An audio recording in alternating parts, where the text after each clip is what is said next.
সব মানে আগৰে ধৰিলে ধৰি কিনে এতিয়া পইচাটো দিম বুলি কৈছে দিম বুলি কৈছে পইচাটো ক্লিয়াৰ লাগিব আপুনি কিমান পায় 12,000 টকা পাম এতিয়া মানে 12,000 টো দিলে আপোনাৰ প্ৰব্লেম নাই মোৰ একো পইচাটো দিলে হয় মোক লোন নালাগে ইমান বদমাছি কৰিব নাপায় আমি কষ্টৰ পইচা হয় এইবিলাক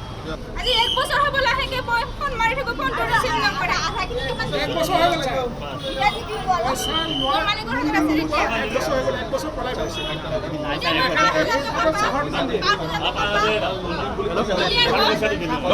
নিউজত আছো নিউজ কৰি আছো নিউজত আছো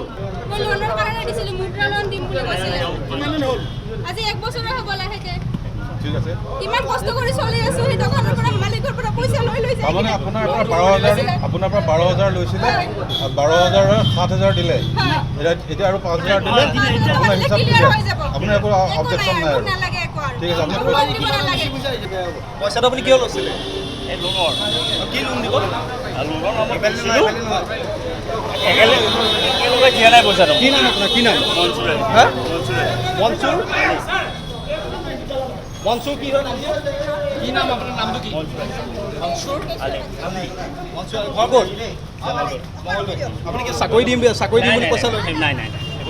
মুদ্ৰা লোন আপুনি কৰে কি কেনেকৈ মুদ্ৰা লোন দিব আপুনি কি কৰে মই এপ্লাই দিম বুলি পেলাই হেৰি কৰিছিলোঁ আৰু অঁ একেলগে আমি কৰিম কিমান টকা লৈছিলে কিমান টকা লৈছিলে কিমান টকা লৈছিলে দাদা ৰখাই দিয়ক অলপ কিমান টকা লৈছিলে হ'ব দিয়ক কিমান টকা লৈছিলে নাই 12,000 দিলোৱে কৈছোঁ হ'ব ঠিক আছে হ'ব মুদ্ৰা লোন দিম বুলি কৈছিলে 5 লাখ টকা হয় বেংকৰ বুলি কৈছিলে কোন বেংকৰ মানে চেন্ট্ৰেল বেংকৰ বুলি কৈছিলে এটা কোনো আমাক কোনো ব্ৰাঞ্চত নামাতিলে আজিলৈকে আজি 1 বছৰ হ'ল কোনো ব্ৰাঞ্চতে নামাতিলে এতিয়া যোগাযোগ কৰি আছিলে ফোনত যোগাযোগ কৰি আছিলে কি বুলি কৈ আছিলে লোনটো হৈছে আৰু হ'বই লোনটো ক্লিয়াৰ হৈছে আৰু তোমালোকৰ তাতে পইচা সোমাই যাব একাউণ্টত সেনেকৈ কৈছিলে মই ফোন মাৰোঁ সিয়াক ফোনটো ৰিচিভ নকৰে আছোঁ আজি মই দেখা পাই কিনে